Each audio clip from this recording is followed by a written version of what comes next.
What's going on, people? Welcome to another Emotional Football live stream. My name is Alam, and today we have another iteration of the Offseason Preview Series. We've been going stream by stream through every roster and kind of looking at the outlook they're going to have on the offseason, what their goals might be, what's possible, what's not possible, and really taking stock of every team's offseason outlook. So that's what we have going on today. We got the Jaguars and the Saints. We're looking at what I would categorize as the expensive rosters without a clear path forward. I think both these teams have a decision to make. It's not obvious what the next thing to do is, and we're going to explain why as we get into it. Shout out to everybody that's tapped in right now. I see 4 people watching live. Make sure you guys hit the like button and subscribe to the channel. If you're watching this on replay, you have the same opportunity to support what's going on at Emotional Football. But without further ado, we're going to jump right into it. So this is a list of the series. We are here at the expensive teams with a decision to make. That's how I articulated it when I first put the teams together. But I think expensive rosters without a clear path forward is a better way to do that. So we're going to pull up the depth charts. Where are we going to start? Okay, I think we should go start with Jacksonville. Where are the Jags? Okay, here we go. So Jacksonville Jaguars. You look at their situation going into the offseason, they have very few free agents. Jacksonville is missing 2 starters. Brandon Scherf. I think it's Scherf. I don't know if it's, it's Sheriff. Yeah, it's Sheriff. But he's like 33. So that's somebody you might have to get, getting off of his contract, or like, I guess replacing him was always inevitable. And then Andre Sisco, a safety who has been playing well last couple of years. So you really are not losing much, but I think a part of the reason why they might have so many players under contract, actually not a part of the reason, but one of the side effects of having this many players under contract is when we look at the Jaguars, and this is a graphic that I put together of ranking every team's the amount of guaranteed money they have on their cap sheet right now for all their contracts. How much guaranteed money have they issued to their players?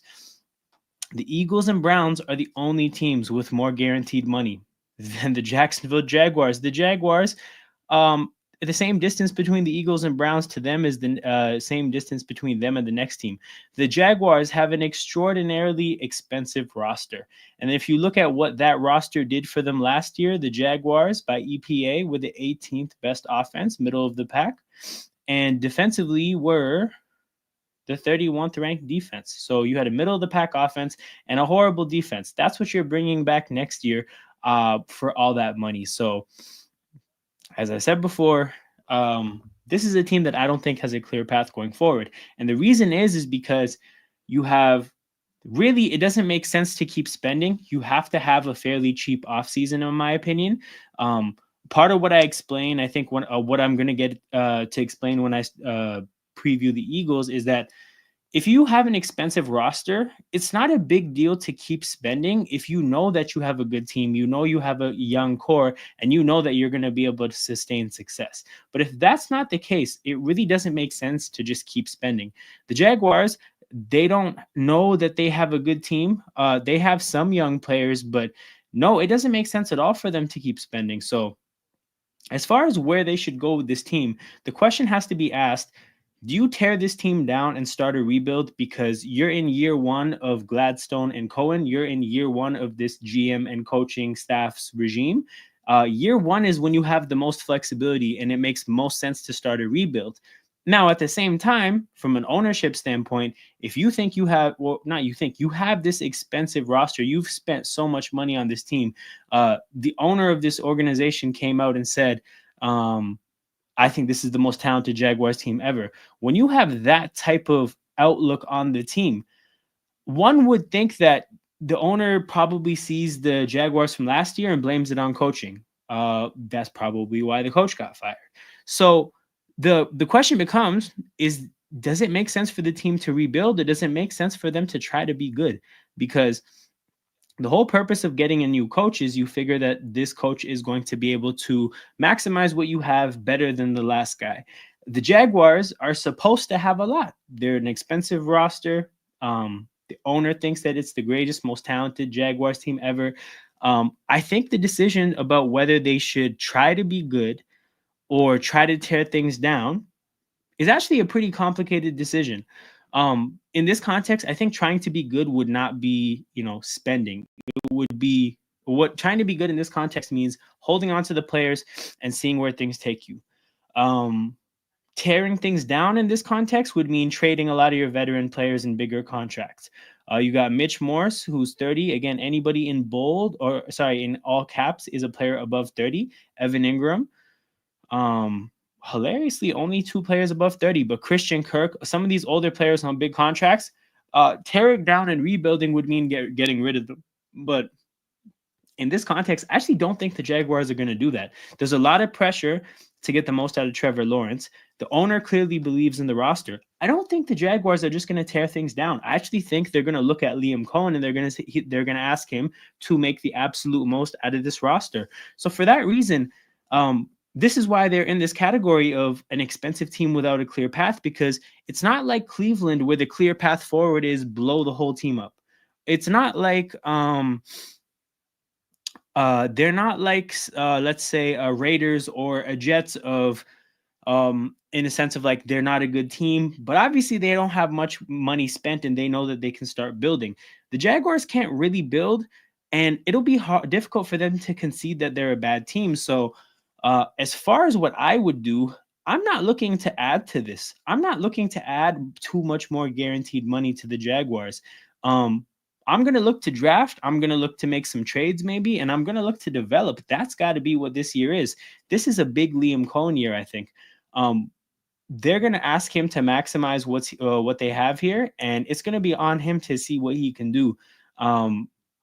See which players he can build a future with and which players have to go. And I think that's what this year is going to be about. So when it comes to what I think they should do, the draft is what's important for them. I think, again, you're going to make fringe acquisitions in free agency and in the trade market, but this has to be big about the draft. As far as the team goes, where I would focus on adding to the team, you got Brian Thomas Jr., then you have Christian Kirk coming off a bad injury, Gabe Davis, who hasn't played well in Jacksonville, Parker Washington. Like the receiver spot, I'm drafting receiver. I'm definitely not pouring any more money there. You can draft a receiver. If you listen to Gladstone, actually the Jags GM, he talked today about how they want to beef up the interior of the offensive line. So I think that's an endorsement to Walker Little and Anton Harrison. Those are going to be the tackles next year. If I'm thinking about the Jags, this may be where I spend some money. If I'm going to spend some money and add to this, I'm going for offensive line, because offensive line is like an evergreen position. It's always good, and it's always good to be good at the offensive line, and it's always good to be stacked at the offensive line. So this may be where some money gets spent, but like I said, I'm not spending money at the receiver position at all. That's a draft pick for sure. At the tight end position, I'm not spending any money. Maybe a draft pick, but probably not. You have the second round pick from a couple years ago, Brenton Strange. You have Evan Ingram. That should be good enough. Running back position, Bigsby and ETN has to be good enough. If you look defensively, you got Trayvon Walker, JHA. Do people call him that? But yeah, Joshua Hines Allen. I don't think you can really afford to spend or draft the edge position, because I think the draft capital could be better spent elsewhere. And again, I'm not spending more money. So maybe some draft compensation. Oh, no, not maybe. Definitely we're drafting a defensive tackle, because it's a great defensive tackle class. Linebackers, Lloyd and Oluokun, like that has to be good enough. And then in the secondary, they definitely have to draft a corner. Savage and Cisco, that's going to have to be enough. But we're definitely drafting a corner. So for them, they definitely have to draft a corner, definitely have to draft a tackle. But maybe you sign a corner as well. So I would say this much. The only free agency signings that should take up very much money at all should be corner and interior offensive line. Other than that, it's a drafting offseason for these Jacksonville Jaguars people. That's what I'm definitely advocating for this organization. Put the checkbook down and pick up the You don't pick up tape anymore. It's on an iPad. Just watch the tape. Watch scouting tape. That's what the Jaguars have to do this offseason. But yeah, as far as the decision goes for me, I might tear this down. Like if it was me in Jacksonville, I might try to trade the bigger contracts, get rid of some of the older players and start from the bottom up. But I'm not running the Jacksonville Jaguars. They have an owner that believes this was one of the most talented rosters ever in the organization's history last year. And ultimately, he wrote a bunch of big checks to players he believes in. So they're going to try to make the most out of it. And I think this is how they're going to do it. They're not going to tear this team down. They're going to try to supplement it a little bit and ask Liam Cohen to coach it up. But yeah, we are going to pivot from Jacksonville to the other team that we're going to talk about in this stream. We're going to talk about the New Orleans Saints, who I categorize pretty similarly. Are they visible on the screen? Okay, this is kind of weird. How about now? Okay, that's a little bit better. Anyway, Alontae Taylor is the player at the bottom here. Okay, I'll have to zoom out a little bit. It is what it is. Had to take the L on that. Okay, so New Orleans Saints, people. Why are they in this category? The New Orleans Saints, not quite where the Jags are up here in the guaranteed dollars rankings, but they're still pretty high. They are, let me see, 1, 2, 3, 4, 5, 6. The sixth highest team in guaranteed money. So a lot of people talk about how the Saints are like 50 mil over the cap and they're in a different kind of cap hell. Again, the cap is very flexible. It's very malleable.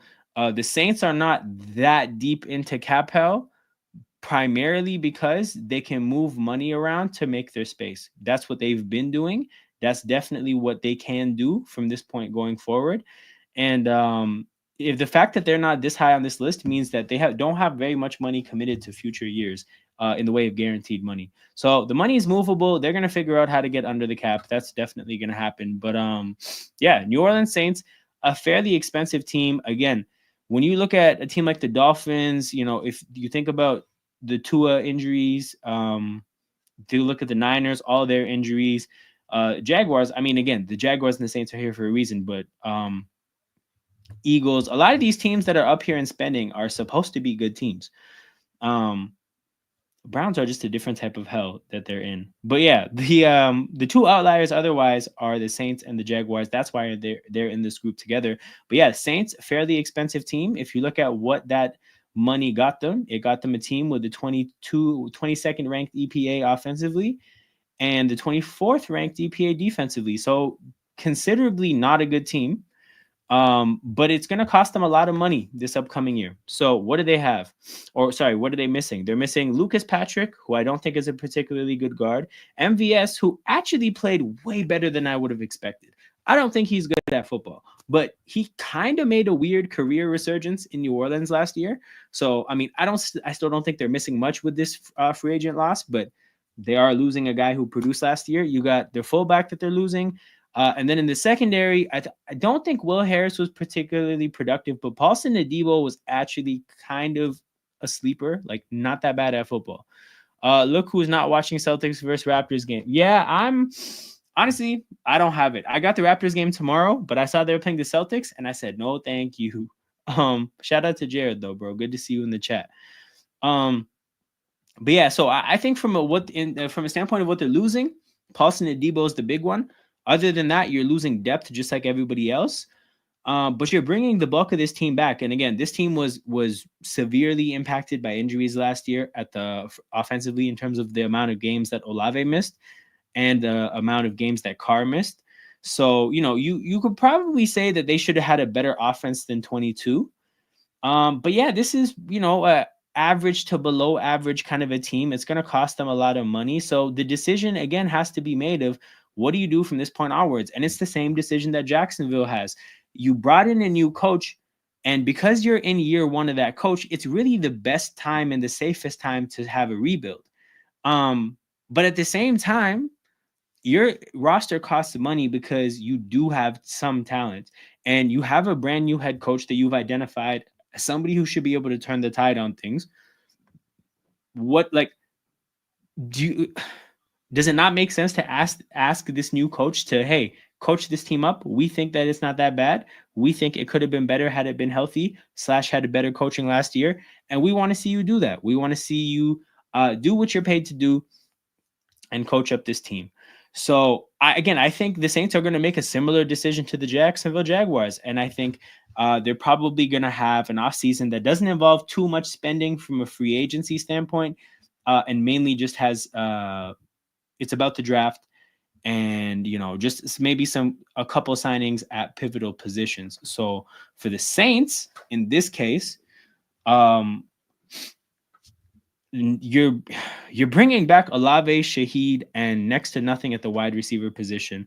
The situation with Olave is complicated considering that his contract is getting towards the end and he has the concussion issues. So you can you can realistically say that Shaheed is the only player that's being brought back that you can rely on, right? So they're pretty barren at the receiver spot. That might be there's so many good receivers in drafts nowadays. I still don't think you pay anybody there. I think you draft a receiver. At the offensive line, you got Penning and Fuaga at the tackle spots. You got Ruiz and McCoy in the middle. I don't know. I would probably draft an offensive lineman here. I don't know if I'm paying anybody. Again, I'm trying to keep spending low for this team. I'm definitely not paying a tight end. Hell no. Taysom Hill and Foster Moreau, that's going to have to work. Kamara and Kendre Miller, Jamal Williams, that's going to have to work. In terms of spending money on the defense, I think you definitely have to add an edge, right? You only have Cam Jordan, who's old, and Carl Granderson, who's solid, slept on and solid, but yeah, definitely they could use an edge. Maybe that's where I would spend some money. If I'm going to spend some money, if I'm the Saints, I want to go get an edge. I'm drafting one, but I'm also paying somebody as well. And then when it comes to the defensive tackle spot, I'm not signing anybody, mainly because of how amazing the draft class is. We are paying somebody. We are drafting somebody. We're not paying somebody at that spot. At linebacker, Demario Davis and Pete Werner, or Werner, I think it's Werner. You guys are going to have to get it done again. And then in the secondary, you have Kool-Aid McKinstry, Alontae Taylor in the slot. Maybe I would re-sign Paulson Adebo. Maybe some money would get spent there. I think that's definitely possible. So yeah, we're gonna keep the spending low. It's a corner and an edge rusher. We're gonna try to hit home runs in the draft, and we're gonna ask Kellen Moore and Dennis. Who's the DC? Oh yeah, Brandon Staley. We're gonna ask Kellen Moore and Brandon Staley to coach their asses off. And yeah, I think it'll, similar to Jacksonville, it will show the organization what they need to know this time next year. So in next offseason, they're gonna know again once they've kind of swallowed they've taken their medicine a little bit with the guaranteed money. They're gonna know which players can be a part of the future and which players have to go. They can probably make some cost saving decisions there. And they can really begin to build with their coaching staff going into year 2 for the year after that. So that's how I'm positioning both the Saints and the Jaguars. We'll see what they do. But as for this live stream, shout out to everybody tapped in. 6 people watching live. Make sure you guys hit the like button and subscribe to the channel. In Motion Football, we are pushing forward with our off-season preview series. We are going to end this live stream shortly and start this other live stream that's set up on the channel right now. So the next live stream is about the Cowboys and the Dolphins, people. And when we're gonna start that pretty soon after I end this. I'm going to take the link and I'm going to paste it in the chat, people. So anybody in here you don't have to do too much work. I'm just going to give you this link to click. And you guys can catch me there in a few minutes. Cowboys and Dolphins, 2 pretty interesting organizations. But yeah, like I said, on the way out, make sure you guys hit the like button. And I'll see you over here in a couple of minutes, people. Tap in. It'll be interesting. Again, 2 more expensive teams, a lot of money spent. Are they going to be good? I think it's going to be difficult. But yeah, we'll get right into it. I'll see you guys in a bit.